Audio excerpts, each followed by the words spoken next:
My guest today is Simon Alexander Ong. Simon is a keynote speaker, life and business coach, and the author of the book Energize. He's spoken on stages around the world, including London and Dubai. He's worked with huge brands like Microsoft and Barclays Bank. He's been hosted on podcasts with Ali Abdaal and Gawdat, as well as being featured on Sky News as the key person of influence, sharing his wisdom on how to live a long and happy life. Simon has focused his energy on his mission and vision to help people all over the world recognize what energizes them and how to harness that energy to live a fulfilling life. Hey guys, welcome back to the show. Just a quick note from me to say thank you so much for choosing to tune in to watch today's episode. I've checked the stats recently and I was blown away to see that 93.6% of you who choose to tune in and watch these videos aren't already subscribed to the channel. Now, if you're watching these videos because you're looking to level up in your life and make positive changes, it starts by changing your environment and what you consume. So make sure that you're subscribed to this channel so that you're consuming some incredible, inspirational, and empowering content and stories that will help you make positive changes in your life. Enjoy today's episode and stay visionary. Today, I'm very privileged to have Simon sitting opposite me to go deeper into everything to do with energy and energizing yourself. Simon, thank you so much. Thank you so much for having me. Now, before we get into energy, before we get into energizing yourself and into the book, why don't we start off with who Simon was before keynote speaking and before personal development even became a thing? What was that Simon like?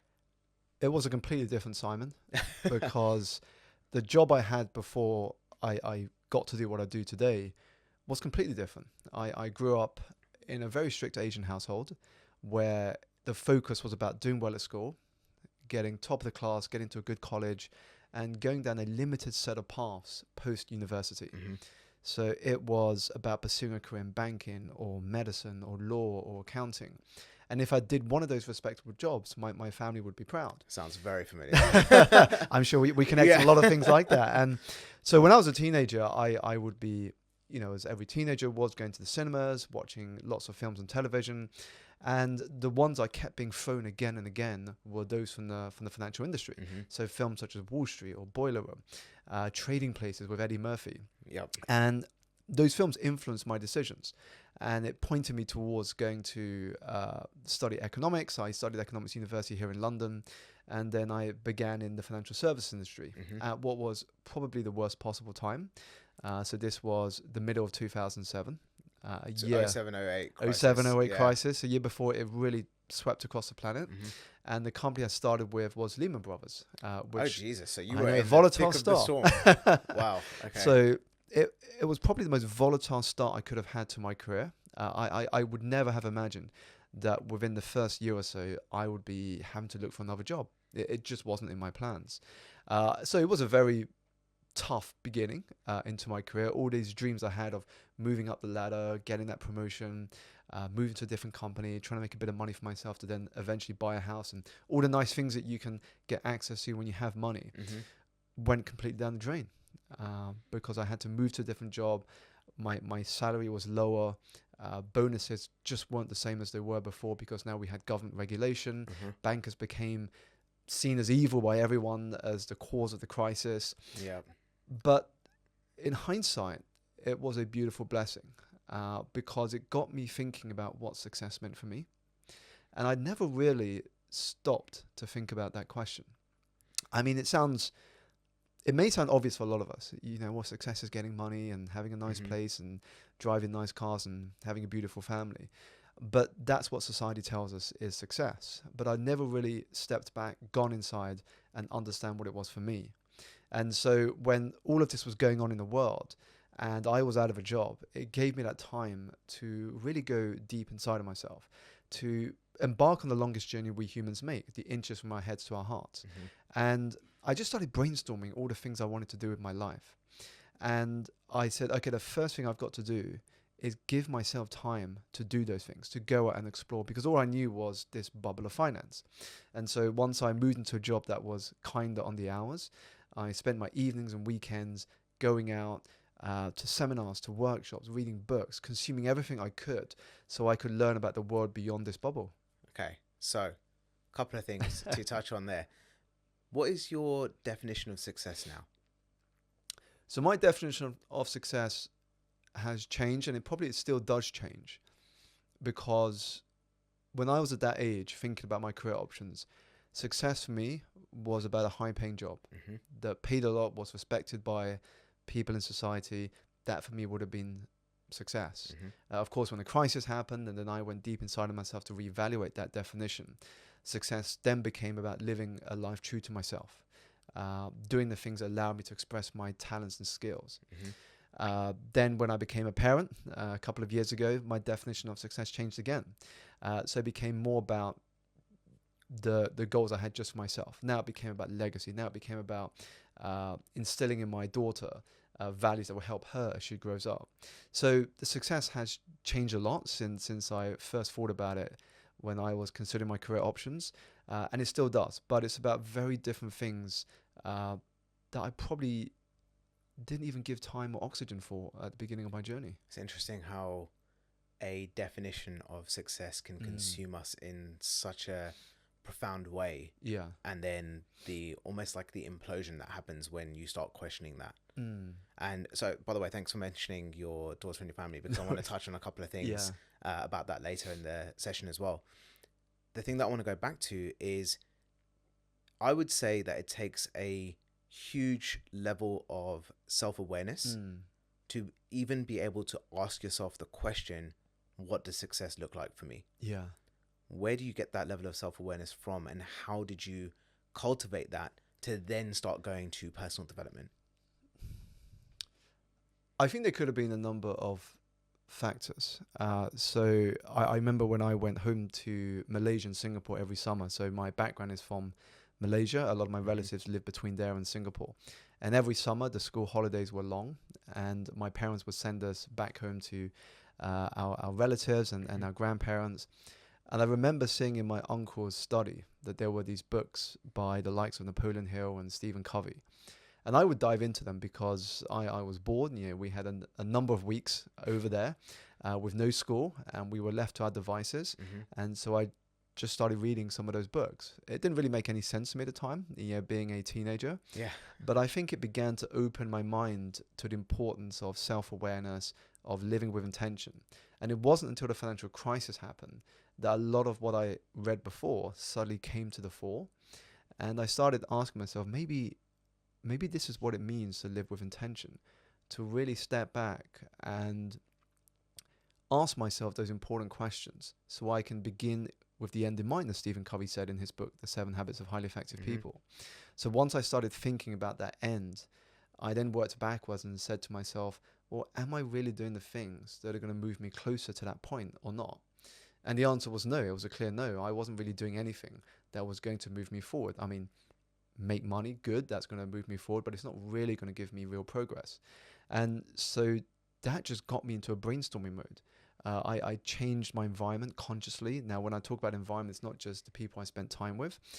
It was also the things I read, what I watched, what I listened to, who I followed on social media. I really started to optimize everything for a future that I wanted to create. There was a pivotal moment in your life, which you talk about at the beginning of your book. Yeah.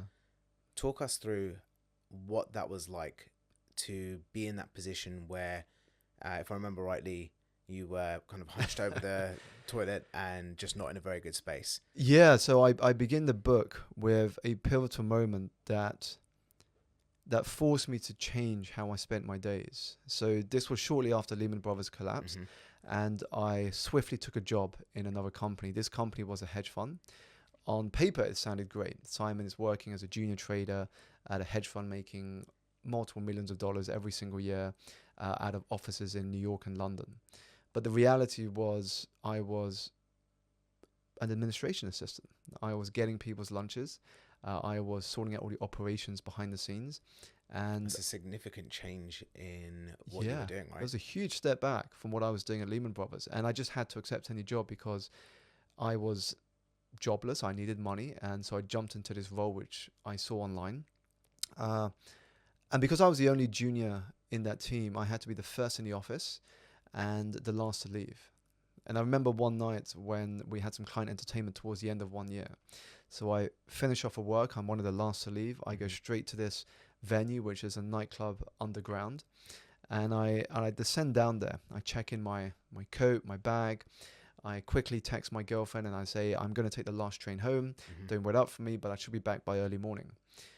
And then what happens is alcohol starts free flowing around the place. The entertainment kicks off.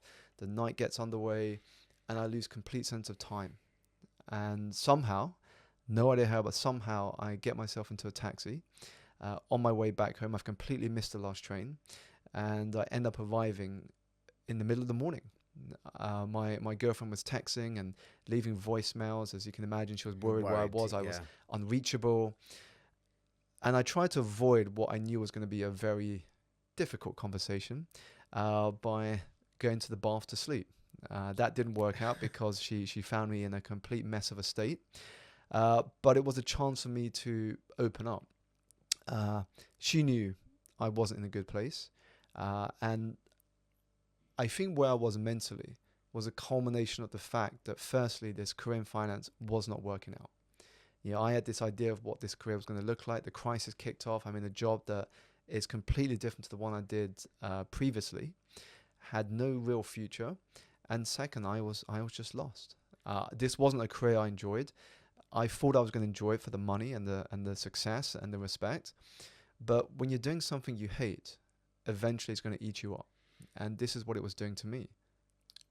How pivotal has it been for you to have your partner there for you throughout all of this? There's a reason I dedicate the book to my partner, because I think when we talk about our environment, you cannot talk about your environment without considering who your life partner is. And that is because who your life partner is, they are either going to limit you or they're going to challenge you to think bigger and to try new things. And that's what she has done for me. You know, whether it was coming out of the corporate world, trying new things, starting a business, growing it, failing, coming back from those failures, having to write a book during the pandemic where we had our first daughter, and I had to pivot the business as well. Having her by my side has been a huge benefit. I remember Ryan Holiday wrote this article online called "The Greatest Hack No One Tells You About is Finding the Right Partner." And the reason is because they are the unseen unlock in your life. They are not visible to many people, but they are the person that knows exactly what goes on behind the scenes, the ups and the downs, the nice bits and the ugly bits, and so can tell you the truth to your face. Absolutely. And the one's keeping you in check. Indeed. I can feel her looking at me at the moment. So, okay. I mean, that's amazing. And I completely agree with you. Like whether it's your partner or if you don't have a partner right now and it's your closest family and your friends, who you choose to let into that inner sphere is extremely important because they will make or break you. Absolutely. Let's talk about the journey into personal development. How did you start that journey? So for someone listening to this right now, who's in the position where they hate their job, they are hating what they do on a day-to-day basis, waking up on a Monday morning or going to bed on a Sunday night is the most anxious experience in their life every single week. What would you say to that person on how they could get started based on what you did? If I look back on my career, I think there were two things. The first is you have to transform your relationship with your current career. Now, what I did is I knew that if I stayed longer in that job, which was toxic, I wasn't going to have any time whatsoever to discover what I wanted to do long term. So what I did is I deliberately chose to move to a job within finance because that was all I knew at the time. That was a research role, because a research role was less pressure. You know, the hours were kinder. It was more 9 to 5, so I could go out after work and try things, explore things, read books. Then when you've got a healthy relationship with your current job, not to see it as a dead end. So what I did is once I moved to this research role, I treated my job as if the job was my investor. So it was giving me capital to explore what I wanted to do long term. That is such a good reframe. And it's a good reframe because it changes the way you relate to the job. So first of all, find the job which you don't necessarily have to enjoy, but you get by. You can still do good at the job, but it gives you time to explore what you want to do longer term. And it pays decent, so use that money as capital. The issue is we know we want to do something different, but yet we don't change our relationship with the current job, so we just end up spending our money month to month. And that's not really helping if you want to move to something different. So the moment I treated that current job as capital, I said, well, what can I use from the income I'm getting from this job to fund what I want to do long term? So then I used that to try different ideas. I used that to fund tickets to go to events. And that's how I eventually landed on coaching, because I went to this seminar which was talking about coaching as a skill. And up until that point, I just thought for me, it was being a good friend. It was just being a good friend, which is what coaching can be about. But I didn't realize I could monetize it. And I arrived at that point through my curiosities. And that's the second part of what I recommend listeners should focus on. The first one, change your relationship with your current job to a healthier one. The second one, don't think you have to know what your purpose is immediately. None of us know what it is as soon as we ask. I didn't know what my purpose was. I didn't wake up one morning and go, Eureka, I know what I'm going to do for the rest of my life. But I just asked myself, what am I curious about right now? And I was curious about a lot of things. Well, what am I going to do about it? How am I going to go and explore them? Talk to someone who's in that industry. Do the research. Because once you start doing so, you get more insights as to whether that is the correct path for you. And that's what I did. So I went, I pursued some qualifications in coaching. And then within 2.5 years, I had these qualifications. And I did that on the side of my full-time job. The next question was, Simon, what are you going to do about that? You've now got the qualifications. Are you just going to hold that bit of paper, continue with your day job, or are you going to use that for something? So then I started my side hustle. So on the side of my day job, which was still in finance, I then got to work. I set up social media pages. I went out and told people I was now coaching individuals. And I just started building slowly on the side to give myself a transition out of employment. I love that, because it really takes away from the need to rush into what you believe your purpose or your side hustle, which you want to make your main hustle, should be. And I think it gives you a lot more freedom to experiment with what you actually would like to do. Because I have a theory on purpose, which I'll share with you in a second. But if you look at Japanese culture, talk about ikigai. In Hinduism, it's called dharma, which is around your life purpose. And obviously in the Western world, you talk about your life purpose, where there is a lot of pressure, I believe, for people to find what their life purpose is. How would you describe to someone who's new to this how they could go about finding their life purpose in one sentence? Hey guys, just a quick one. The purpose of this podcast is to help you create a life you love in all areas. That includes your business, your career, your relationships, your health, and of course, travel and lifestyle. One of the most amazing travel experiences I've ever had in my life was to the Maldives last year, thanks to Simply Maldives, who organized everything from the flights, the transfers, and the incredible luxury hotels. I personally wouldn't recommend anything that I haven't tried and tested myself and had a phenomenal experience with, which is why I'm super proud to say that this podcast is now officially sponsored by Simply Maldives. Simply Maldives is a dedicated travel agency that specializes in helping you find the perfect trip to any of the Maldivian islands. So whether you're considering your honeymoon, your next romantic getaway, a trip with loved ones or family, or even kids, fill out the form below for a no obligation quote for you to see if the Maldives could be your next luxury destination. In one sentence, listen to your curiosities. Listen to your curiosities. It's as simple as that, because curiosities are the universe's clue to you of what your purpose is. You get given clues, you get given insights. You know, when you experience an event, your interpretation will be your interpretation for a reason, because there are some things that come more natural to you than to others. So for me at the beginning, I had this curiosity about working for myself. Now, I had no idea what that was going to be. I was just curious about working for myself. So naturally, that led me to read books about entrepreneurship and business and startups and investments. And so then I started going to startup events. I went to events where we had entrepreneurs that spoke about their journey, how they started their idea, how they got funding. And then from there, I became curious about different types of businesses. So then I would go and speak to people who had run those businesses. And I realized, actually, this is not for me, or this is for me. And then I went to see people speak. And when I started to see people speak, that's when my next curiosity crumb lay in front of me. I looked at people on stage and I said to myself, I can do that. I can do something like that, standing on stage talking to an audience. And I would never have got that insight if I wasn't sitting in that audience looking at other people on stage. That then gave me my next curiosity, which was to look into coaching and speaking and personal development, which then led me to attending a 2-day coaching course. So follow your curiosities. There is a lot of wisdom in them, and you won't know the value of your curiosities unless you do so. You're just going to be imagining a future that may or may not happen.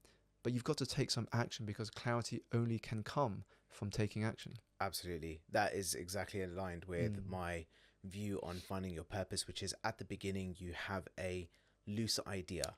Yeah. It's not, everyone talks about having super clear visions and everything else, but actually the reality is at the beginning, you've got a vision, but it's very murky. Yeah. And with each action that you take, each step that you take forward, that's going to allow the next phase or the next journey or part of the journey to become that much clearer. Yeah. And then ultimately, as you evolve through that journey, the vision becomes less and less murky. Yeah. And more clear and defined. It's like a map. We never get given the route up front. But what happens is that each step you take forward, more of that map begins to unravel in front of you. Yeah. You get shown the next step and the next step and the next step. And that's the magic of life, is that you can't predict up front all of the steps ahead of time. You've just got to start, and then the steps will reveal itself as you move forward. Absolutely. What was the journey like for you going from employed work, fast forward getting your coaching qualification, and now starting to work with people? Because I would say that to be able to charge someone to coach, and I've been in this space, there has to be a certain level of self-worth within yourself and belief that you can charge X amount. How did that journey look for you, and were you instantly charging what you're charging today, or was there a whole journey in which you've gone through to evolve to be able to charge what you're worth today? You're right. Belief plays a big role. I often say that there are always two sales that occur. The second is selling you to others, and the first is selling you to you. And until you can sell you to you well, the second will always remain the challenge. Now, at the beginning, I was charging very different to what I now charge today. And I think you have to start somewhere. You have to start as a beginner, because if you've never worked with anyone before, you don't have that experience to lean into. So what I did at the beginning is I charged a lot less than what I charge today. And it was to give me that experience. How could I expose myself to putting this skill into action as often as I could, so I could build that experience, but also to see the impact it could have. And then I could use that to then charge more the next time, because now I would have testimonials, I would have feedback, I would be learning from real people and real clients. And so the way it happened in reality was that I got to this point where I had 3 paying clients on the side of a 9-to-5 full-time job. And this was now getting to a dilemma I had to make a decision about, which was, on the one hand, I had 3 paying clients, full-time job, but I could not take on a 4th client. So do I continue in this vein? Do I keep this 9-to-5 job and limit myself to 3 paying clients on the side, evenings and weekends?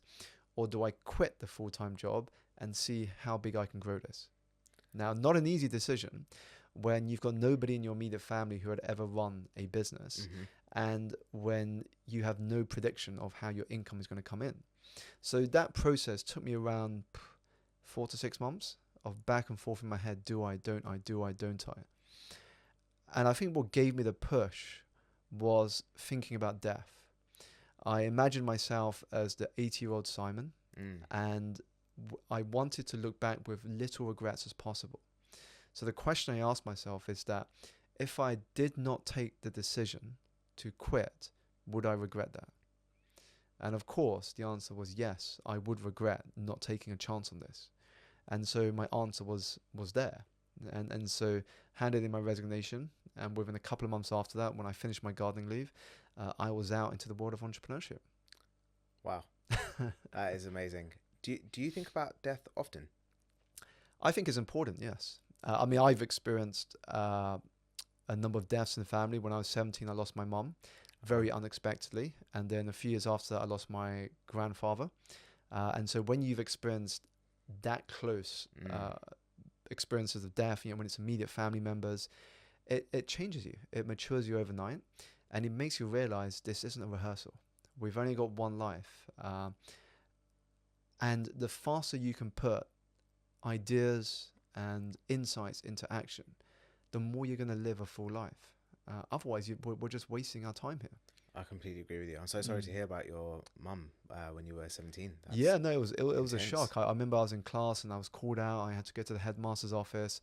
Initially, I thought, what did I do wrong? Did I get into a fight that I didn't know about? But no, I was called into the headmaster's office because he just said, take as much time as you need off. She's had an unexpected accident, in a coma. Don't have an idea if she's going to make it or not. And so they just gave me the time off that I needed. I mean, it was a very different world back then as well, because there were no resources for mental health. Nowadays, you can just hop onto social media and there's websites that have an abundance of resources. But back then, you just had to get on with it. You kind of spent a few weeks in grief, and then suddenly you're back into school, and you still got to finish school. And so it was quite a tough period. And I think it did get me thinking a lot more about how fragile life was. And so when I make the big decisions now, I keep asking myself, would I regret not doing this? And if the answer is yes, do it. The worst that can happen is you learn. The best thing that can happen is, wow, you just open another door to something magical. Yeah, and you just keep the trail of succession building and compounding over time. Wow, that's a hell of an intense situation to go through. But it also shows me how much that would have impacted your decisions when it came to leaving the corporate career, when it came to, because you're not just thinking about death from your own future self, but you're also thinking about what you've experienced and how short and fragile life really is. Yeah, and I think death is actually healthy for us to consider, because we all know we're going to die one day. But the reality is we don't fully appreciate that fact, because if we did, we would live very different lives. And I think the moment we start appreciating the fact that we are not going to live forever, we can channel our energy into truly living. And that's the reason why when we do work or we're trying to finish a task, if we give ourselves a deadline, we're more likely to finish it than if we do not have a deadline, because we procrastinate, we put things off. But when you put a deadline in place, the brain has something to focus on. The brain knows what must get done now in order to hit that deadline. It's interesting that the term deadline has the word dead or death in it, which I've never even thought about until today. So yeah, it gives you that sense of urgency because time is running out. Yeah. And there's even a term for this. In psychology, it's called Parkinson's law, where if you give somebody a time frame to do something, human nature is that we fill up that time in order to get it done. Yep. So if you tell a room of students you've got 3 weeks to get your dissertation done, guess what? The majority of people in that room will be doing it or just starting it in the final week that they have to hand it in. If you cut that 3 weeks into, say, 1.5 weeks, they'll still get it done. We just adapt to the time frame that we're given. I feel like you just exposed my 2-year timeline that I had for my dissertation, which I got done in about 2.5 weeks. So, but it's absolutely true because the tension is higher. You've got a timeline end of approaching, so you got to make that happen. Otherwise, you don't. So branching off into energy and energizing yourself, which is the focus of your book. With all the stuff that we have in personal development, why did you focus your book and your line of speaking and focus of how you deliver personal development? Why is it focused on energy and energizing yourself? Sure. I love codifying how things work. So, whether it's looking at successful organizations, successful teams, successful leaders. And then I ask myself, what makes this team, individual, organization successful? What are they doing? What are the mechanics that have helped them get to where they are? And what I notice is importance of energy. So you can have someone who is time rich. So someone might have an abundance of time. But if they have little to no energy, guess what? They're going to waste that time. They're going to procrastinate. And they're going to say to themselves, where did all that time go? Man, imagine what I could have done with that holiday. Imagine what I could have done with all of that time. But when you're energy rich, even if you're time poor, you are going to get far more done in those same hours than the majority will. And that's why when people are energized, i.e. they are excited about something, possibilities, a project, a goal, a vision, what happens is they are far more productive. Now, I saw that myself because when I went through that story I shared earlier of, being drunk, coming back late, and having this very tough conversation with my girlfriend at the time, it showed me how much energy I was lacking. And the first place I had to concentrate on was my physical energy. So when I started moving every day, when I ate better, when I focused on more sleep and rest, suddenly I was building a powerful, energetic base to bring forward my life, to take it to another level. And then it was mental energy, my ability to focus, access my creativity, cultivate a more resilient mindset. Emotional energy, how I relate to myself and other people. And then spiritual energy, which is all about meaning and purpose. Am I deriving meaning from what I'm doing? Even if I'm not there yet, are my actions contributing to something that is bigger than myself? Are my actions contributing to something that I'm enjoying, that I'm going to enjoy, that I can't wait to arrive at? If so, you're going to generate more energy. The fact is, if you do something that gives you energy, you get more energy. I love that. If someone listening to this is feeling like they're lacking a ton of energy, what's 3 things that you could recommend that they start doing today to help build that solid foundation as you described it? 3 things you can do immediately. 1, build in time in your day where you can just leave all your devices at home and go out into nature. Nature has powerful healing effects on our body and mind. And just spending a few minutes in nature a day, even if it's a lunch break, if you're working in an office, just leave your devices on the desk, go out for a walk in nature, and come back, you'll feel rejuvenated, reset, and re-energized. So that's the first thing. The second is get more rest, get more sleep. It sounds simple, but so many of us don't do that. What we think is that unless I'm working or doing, I'm not productive. But the reality is that work and rest are partners of the same team. You've got to have a balance between the two. Yes, have periods of deep work, but also have periods of intentional rest. And the fact is, the harder you work, the harder you must rest. And the third is embrace gratitude. Now, I'm going to give a bit of a spin on this because I don't just mean embrace gratitude as in write 3 things at the end of the day and then, yes, I'm grateful for today. What I mean by embrace gratitude is do it with intention. Do it with intent and then share it. So an example is to think of someone that you can be grateful for, write down why, and then send them a voice note telling them why you are feeling grateful for them today. Do it with intent. That's a very different way of showing gratitude, because my question to you was going to be, we can all write a list of things that we're grateful for, but does that really give you the same shift in energy compared to what you just said? It doesn't. It can still change your energy at a high level, but to rewire internally your relationship with yourself and the world, you have to express it. I think it was Tim Ferriss that said, if you are feeling grateful for something and you do not express it, it's like buying someone a present and never giving it. Because when you express it, not only does the recipient benefit, but you benefit as well. And the reason we have to, at a minimum, do it for a voice note, even better if you can call them or tell them in person, but at a minimum, a voice note, is because voice carries energy. When you hear someone's voice expressing gratitude to you, you can feel the emotion. But if you put a text message or an email or a letter, the recipient has to make up the emotion that you wrote it in. They just don't know. But when they hear your voice and they can see your body language, that's energy. And energy is simply, emotion is just energy, emotion. So they feel that. And then it just reminds you of how connected we all are. I love that. Now we're going into the realm of vibration and energy. And I completely agree with you, because you can write something to someone and that person reading it could actually take that in a negative way. But then the same message given in context of the sound and the inflection of your voice and the intention that you put behind it can give it a completely different meaning, but it's the exact same message. And that's where we can start seeing a real shift in what that gratitude does for us. This is why I enjoy speaking. I love speaking to audiences because, as I said, voice carries energy. And Maya Angelou said, people will forget what you did, people will forget what you said, but they will never forget the way you made them feel. Absolutely. And that is all about a transference of energy. How you show up, how you connect, how you engage, that is a transference of energy. Absolutely. You've got a little one. So you've got a family now. How do you apply the principles of what you teach, what you speak about in your book to your family and specifically to your daughter? Sure. One thing which I've learned to be so important, much more important now when you have children, is the importance of presence and energy, much more than time. So what I mean by this is I could say I spend my weekends with my daughter.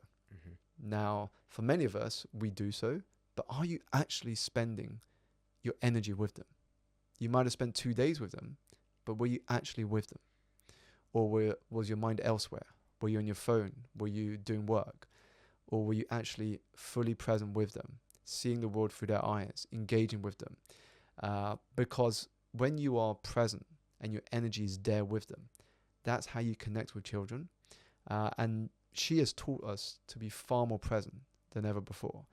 And I think that's a lesson to us as well as adults. You know, if we want to connect with other human beings, it's funny because I was looking at Google Trends the other day, and one of the most searched terms that came up was how to make friends as adults. Really? So when we get to adult age, we don't tend to make friends as easily as when we were younger. And so people, especially men, according to the research, find it tough to make new friends. And that's because we don't put energy into it. Our mind is always elsewhere.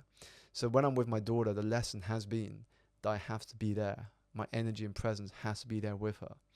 There's a time for work, and there's a time just to be with your family and loved ones.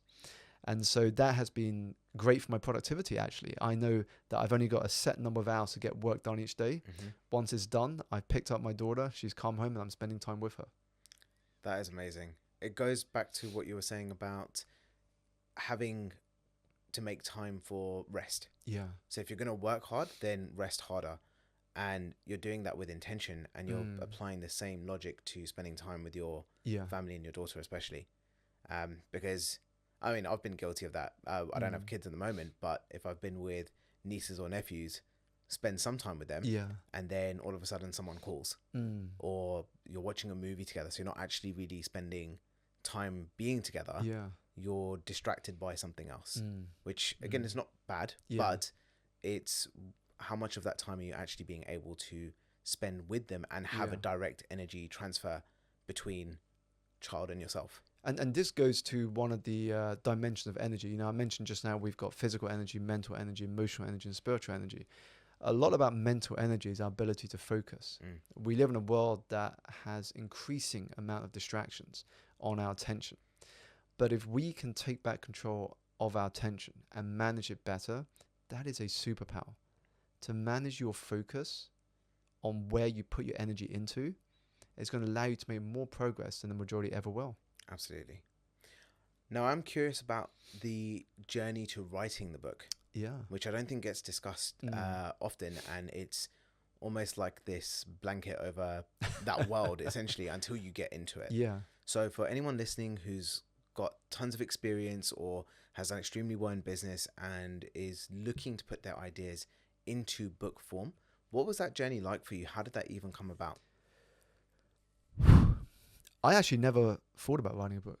I mean, it was one of those things that I would love to have done at one point, but it was never top priority. Until the middle of 2019, I got an email from a boutique publishing house that said, "Simon, have you written a book before? We would love to have a conversation about representing you." So I went along to this meeting. We had the conversation. And they said, "Yeah, well, we will be happy to represent, and here's how we would work together." But I looked through that contract, and to me, it felt like a win-lose. A win for them, but a lose for me. There was no advance. I had to do most of my marketing myself. They were mainly providing distribution, editing, and production. Interesting. But I said to myself, maybe this is a universe's sign that I'm meant to write a book now. And so I started brainstorming to myself. I said, if I was to only write one book, who would I love to publish with? And so I brainstormed a number of publishers, some of the biggest publishers in the world: HarperCollins, Penguin, Hay House, Simon & Schuster, and the like. And then I said to myself, how can I get on their radar? Because I realized that when you write a book, especially if you want to go traditional publishing, because today you can self-publish. So you can write your own book, you can print it via Amazon, and you can self-publish. But I wanted to do it the traditional way. And if you want to publish a book in the traditional way, you can only do it through two ways. The first way is via an agent. So you find an agent or the agent finds you, they pitch you to publishers and you get a book deal. The second way is without an agent, and either the publisher reaches out to you directly or you have a relationship that gets you through the door and then you can talk about your idea for the book. So I knew that those are my two options. And so what I did is I got to work and I just hustled for a few months. I went onto the websites of these publishing houses and I looked at all of the upcoming books within my field that they were going to publish. And I tried my best to go to as many book launch events as I could, because they would often say, hey, this author is having a book launch event in London, buy tickets to it here. Yeah.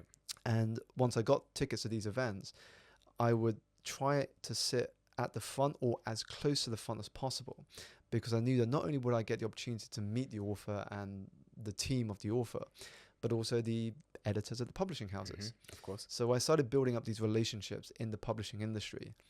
And then when I cultivated that relationship a bit more, because I realized that if I sent a cold message, it would not be regarded in the same way as if it was a warm message. Of course. And so I connected with them on LinkedIn and other social media platforms so they could see my content, so they could see the sort of work I was doing and what I was up to. And after a few months, I then started sending messages. I said, hey, I've got some ideas I'm thinking for a book. Love to get your advice, love to get your feedback. Would you be open to grabbing coffee sometime? And it was a numbers game because I knew not everyone was going to reply.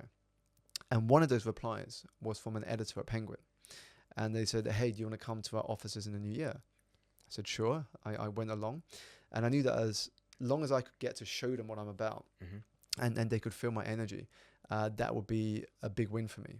So we started conversations in January 2020. Just a couple of months before the pandemic started. And that process took about 4 to 5 months before they sent me an email saying, we would like to extend an offer to you and buy worldwide rights for the book. That is amazing. That the level of persistence you have to have to follow that path. Why was it so important for you to go down the traditional way to publish when in today's world, like you said, it is so easy now to self-publish and to get your book out there? Why was that so necessary? For me, it was necessary because long term, I've always had this vision that yes, money's important, but it's not the most important piece of the jigsaw to me. If it was, I would have gone down self-publishing because I keep more of the profits. When you are going down a traditional publisher, they keep most of the profits. For me, though, it impacted my long-term vision. To be associated with a company like Penguin, where they've published the likes of Simon Sinek, Seth Godin, Eric Ries, Barack Obama, and so on, for me was part of my long-term strategy, because I want to do things that are going to go mainstream, where I can speak on bigger stages, I can speak with organizations that the public would have heard of. You know, I want to do something eventually on TV and film and radio, or another book, or lots of other stuff in the media. Now, if I kind of self-published, it wouldn't be as strong for my brand as if I did something with a major publisher. So that part was very important to me. And it has showed, it has showed because since the book has come out, it has opened up doors to opportunities and invitations that I don't think I would have got if I self-published. Absolutely. I mean, I wouldn't even know about you if it wasn't for your book. So it just shows you what the power of that book can do and where it's come from. How important is it to have that mindset of long-term thinking and not trying to look at the short-term gain of what a different route can offer you? Long-term thinking is critical if you are going to make the right choices today. Too many of us, especially in the world of business, are focused on short-term wins without thinking about the long game. So for me, I always ask myself long-term, what do I want to do? And is this going to contribute to where I want to be long-term? The short-term win, in many cases, is about money. What am I going to get out of it? How am I going to exploit this opportunity? But for me, I'm willing to be patient. I'll give an example. In I think it was 2018 and 2019, I went to Marie Forleo's book launch. Now, if I was focused only on the short-term game, I would have said to myself, if I don't get to have a conversation with Marie, man, I'm going to feel like I wasted my day today. Because I'm focused on the short-term win of having a conversation with Marie, trying to get into her network. But because I'm focused on the long term, I said to myself, well, it's not the end of the world if I don't get to have a short conversation with her. I'm just going to speak to everyone in the front row because, you know, some of the most interesting people in a room sit on those front rows. Absolutely. And I ended up speaking to this guy who had crazy hair, you know, very loud clothes. He was clapping away for Marie every time she was dropping bombs in the audience and truths in her conversation. And I said to him, you must be a big fan of Marie. I see you're very engaged. You're clapping all the time she's sharing with the audience. And he said to me, everywhere Marie is, I am. And I'm thinking to myself, wow, you must be a big fan. And he said, well, somebody's got to do her hair. And I realized he was her hairstylist. And so I said, how long are you guys in London for? And he said, oh, it's me, it's her, and we got 2 others as part of her team. We're here for a week. She's doing a massive promotion tour. So she's going on Virgin Radio. She's doing this talk here. She's doing a interview at a members club here. And I said, well, why don't we connect on Instagram? And I'll send you a list of bars and restaurants you should check out if you have time. So we just started pinging each other a lot on Instagram. Again, there was no goal for this. It was just we connected really well. He seemed like a cool guy. And I felt we should be in touch. And 3 years later, when I was thinking about endorsements for the book, Penguin had sent an email to Marie and her team.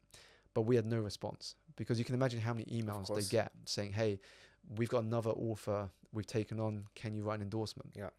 And so I sent this hairdresser a message on Instagram saying, if it's not too much trouble, would you be able to check in with Marie to see if she can write an endorsement for my book?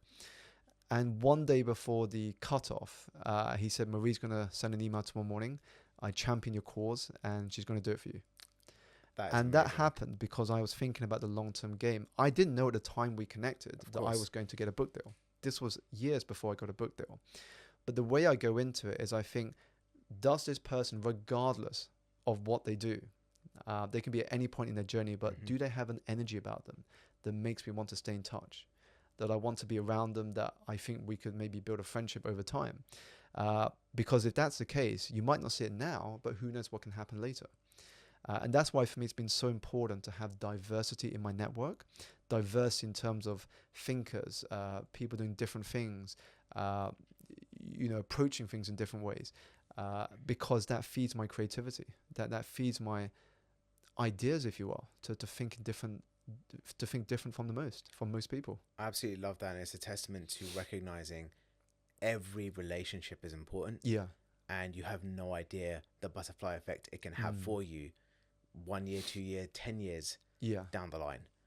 So definitely worth nurturing for sure. The world is full of personal development, gurus, coaches, teachers, trainers, etc. Yeah. How do you separate yourself from the world of personal development? How do you stand out in that world? The way I stand out is to lean into what makes me different. Lean into what makes me different. You know, I remember I was asked this question at my book launch.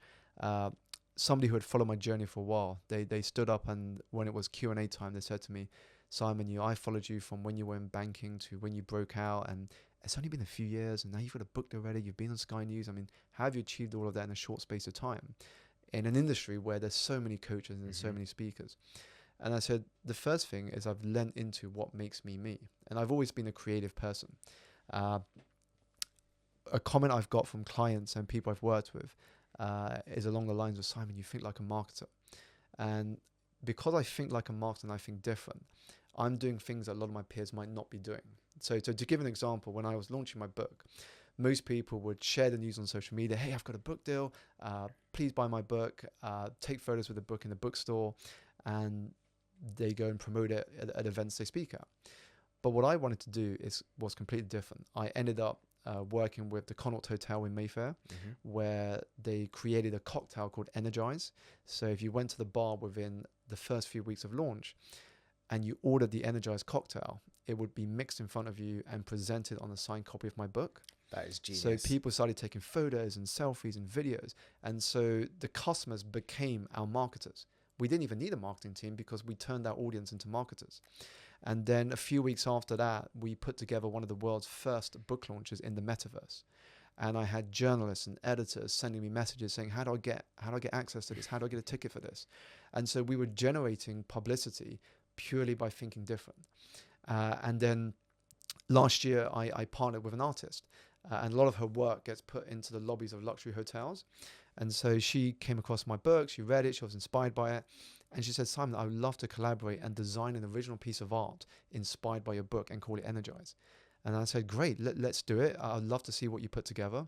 And I can bring my team down and we can shoot the unveiling. So then we did the unveiling. We're now going to raise funds for charity. And it's another way to get people talking.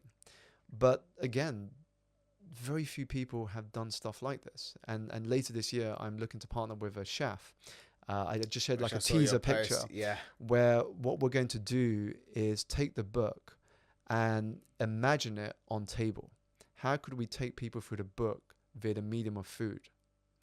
And he's a creative genius as well. I love my creativity. People on MasterChef, the contestants on MasterChef had to cook his food because he's such a forward thinker. I remember someone saying he's the next Heston Blumenthal, the way he thinks about food. And so we met and then we just got on really well together because we both thought so different.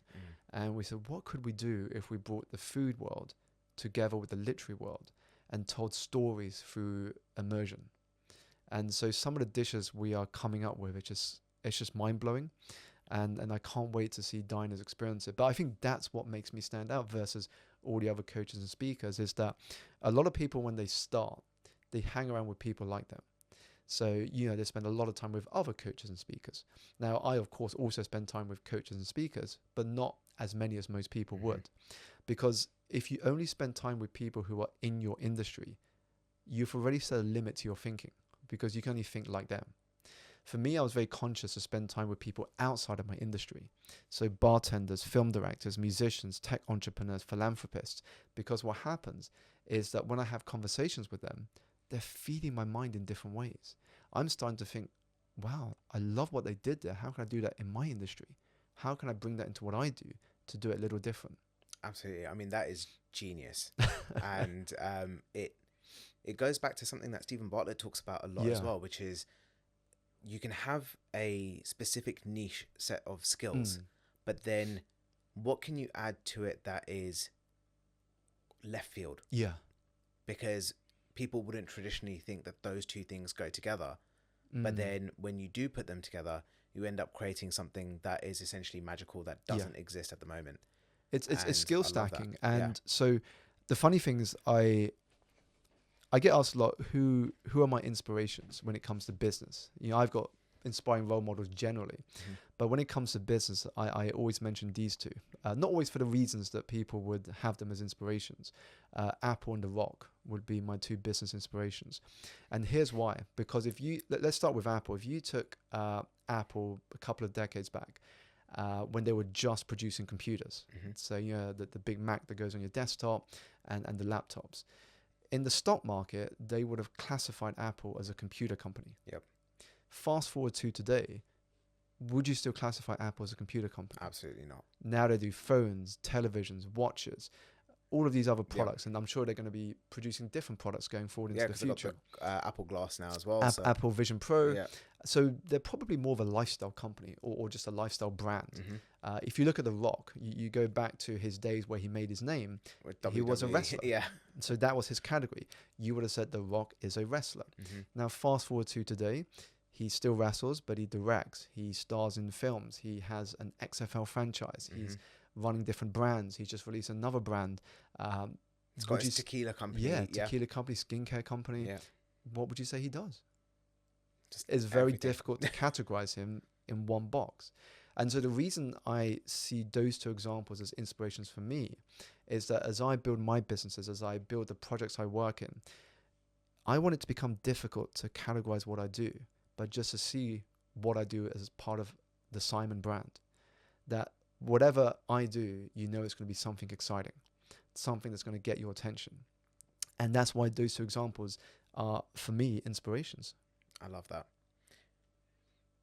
If there was one thing that you could change in the personal development world as it stands today, what would you change? I think it would be to actually care about the results you get for the people you work with. I think when I look at some of the marketing, and you will never, if you look at my social media marketing, if you look at anything I market, you will never see me go, you're going to get this result if you join my program. Imagine if you can get this result within 30 days. For me, I find that stuff very cheesy. And I think you can never guarantee results because everybody has different constraints, lifestyles, and ambitions. And so for me, I really do care about the people I work with. So I only work with a limited set of one-to-one clients. Whenever I speak at an event, I want to make sure I'm staying back for as long as I need to so I can answer every single person's question. I really care about the people who follow me as well. You know, I respond to every message. It might not always be timely, but I respond to every email and message I get because I think in today's world, we're losing that personal connection.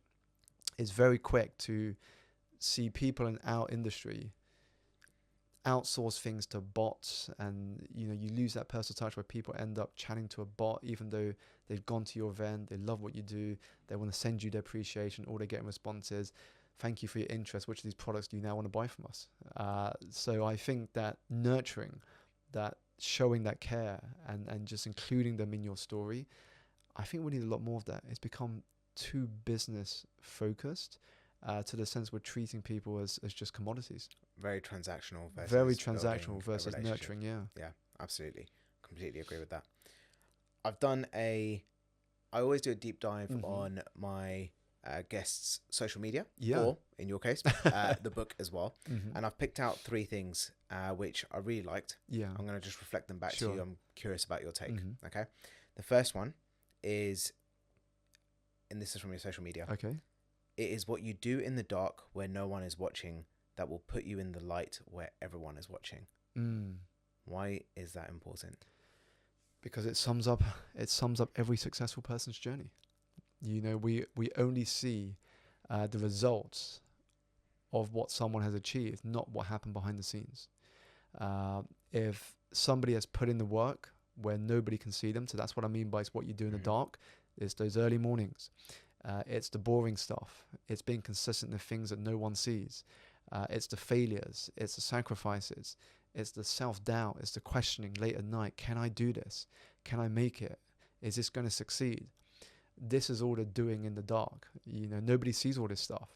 And then if you can overcome that, if you can build healthy relationships with your critic, then what happens is people see the rewards of that on social media, on the stage, in the bookstore. People only see that. So it's what we do in the dark that puts us in the light. If when nobody's watching, you just procrastinate, you lie on your couch and watch Netflix, then of course you're never going to be able to put yourself in the light because your path isn't going to lead anywhere. Absolutely. You're stagnating. So that's why for me, that beautifully sums up every successful person's journey. I love that. Okay. And 2 from the book. So the first one is be the hero that you've been waiting for. Yeah. How do you do that? Too many of us sit on the sidelines.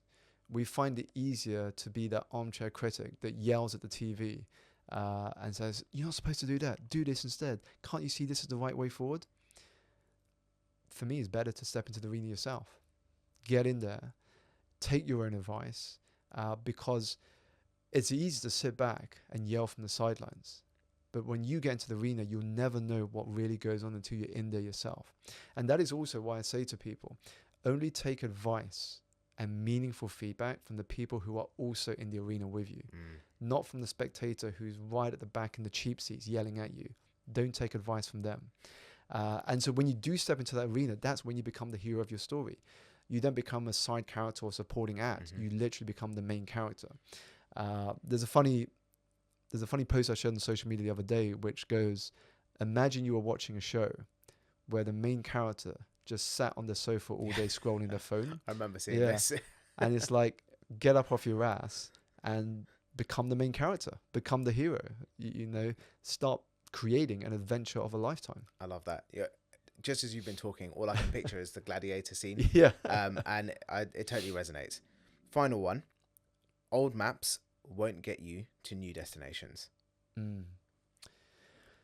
So what I mean by that, old maps won't get you to new destinations, is that so many of us work from our past. when we think about the actions we're going to take today and how we think about ourselves.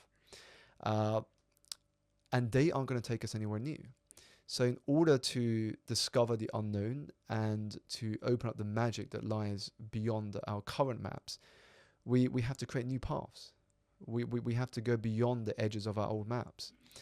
They're not going to take us anywhere new. We know where they're going to take us. It's like watching the same film again on DVD.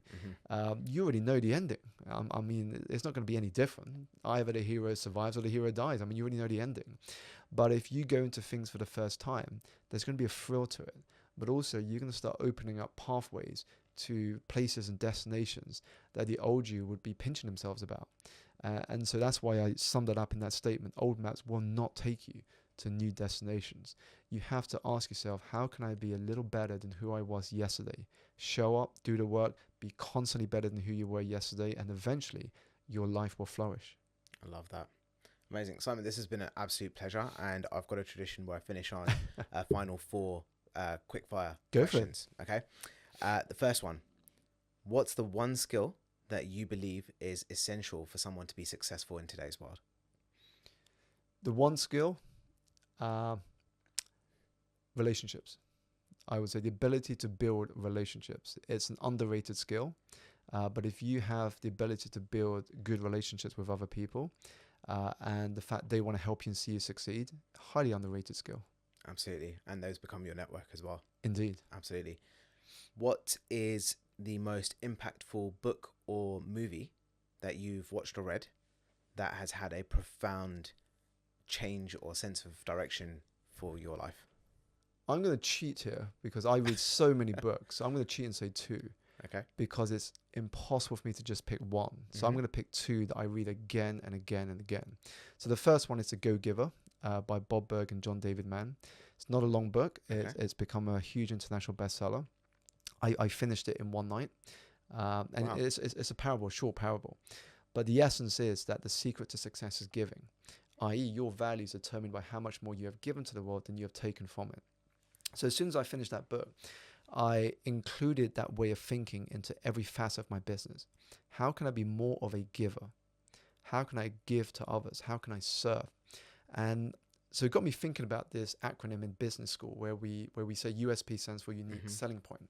For me now, I change it since I read that book to unique serving point. How can you serve people so well that the only question left in their mind is either, how do I work with him? Or who can I refer him to? Because he is going to make me look good. So when you serve someone so well, you don't have to worry about clients and business. Absolutely. And just to give you a quick example of how that happened, I remember when I had this prospect conversation with someone from the music industry, and he wasn't sure he was going to work with me yet. But I kind of took in a lot of what he was going through in that meeting. And he said he was going to New York, he had a stressful week coming up, and he just shared a lot of the challenges he was going through. So he was going on this trip. I sent him a WhatsApp message and I said, hey, when you land and you find 5 or so minutes, I've put together a short playlist, which I think will be helpful for you in terms of de-stressing. So he put it on. He was in a room that was high up in the skyscraper he was staying at. And he said, I'm looking out at the clouds, Simon, listening to your music. Beautiful. It's really relaxed me, really got me thinking, when do we start working together? Wow. At no point did I sell. I just came from a place of service. So that's the first book. The second book is one I've read again and again as well. And it is called The Third Door by the author Alex Banayan. These are 2 books that I've never read before. You've so never I'm read them. super You've got to excited read them. Get on these ones. Warning for both of these books is you'll probably finish them very quickly. The Go-Giver I finished in one night. The Third Door I just couldn't put it down. And every person I've recommended it to said, Simon, this book should be turned into a film, because when you read it, it feels as if you just want to go to the next chapter immediately. It's one of those TV shows where an episode finishes and you want to watch the next one straight away. You're hooked. Yeah. And this is that in book format. The essence of The Third Door is that the author likens success to being able to hack the third door. So if you look at the most successful people in any industry, they've been able to find the third door. So the analogy goes, when you go to a nightclub, there are 2 doors. So you have the first door, which is where 99% of the people go in, i.e. you have to queue up, there's this long queue outside, you wait your turn, the bouncer checks you're good to go in, and then you pay your ticket, you're into the club. There's the second door where the 1% go in. So these are like the VIPs, the influencers, the celebrities, the billionaires or millionaires. They'll go through that first door. Mm-hmm. But what nobody tells you is that there is always a third door. So it could be the fact that you know the cleaning team and they're giving you keys to the janitor's entrance, or you know a friend of the manager who allows you to slip through the third entrance. So there's always a third door. And the book shows you how these successful individuals were able to find the third doors, and how he was trying to interview some of the greatest men and women on earth in terms of their success. How he tried to interview Warren Buffett, Bill Gates, Steven Spielberg, Lady Gaga. It's a real life story, and so that's why it just hooks you throughout. When you follow this author who's a young kid trying to interview all of these people, and he quickly finds that it's the ability to find that third door that gets you those opportunities. I love that. It's just a testament to the fact that there's always another way. Indeed. Final two. This podcast is called The Mindful Creator. What does being mindful mean to you? Simply put, being mindful is the ability to live in the present. Too many of us live as if we're never going to die, and then die having never really lived. Your ability to live in the now is you being mindful. Love that. Final question. If you could go back in time to one point to your younger self and give your younger self one piece of advice, what age would you go back to, and what would you say? I would go back to the time when I failed my second year of university. That was probably the period of my life where I felt most shame, because I remember checking the results on the computer of my second year of university, and I'd failed. Now what I mean by this, I failed 3 out of the 4 exams. So you can imagine what it must be like going down those stairs and having to tell my Asian family that I had just failed my second year of university, and I'm going to need to resit it. And I just felt complete shame. I felt like I let everyone down. I was thinking to myself, I've just killed my career. There's no future now. If I was going to say anything to that, Simon, I would say, don't worry. You know, you're going to fail a hell of a lot more in the future. But it's how you respond to this situation that will determine how far you go in life. You can use this to define you, or you can use this as a springboard to becoming stronger than who you were. It's all in your choice. And so I would have probably shared something like that. I absolutely love that, and what a note to finish on. Simon, you have been a phenomenal guest, so thank you so much for joining me. And for everyone listening, if you haven't already ordered Simon's book, I'll link it below in the description to this YouTube channel, and if you're listening to it on Spotify or Apple, it'll be there. Definitely get yourself a copy. It's 100% worth it. Simon, thank you so much. Thank you so much for having me.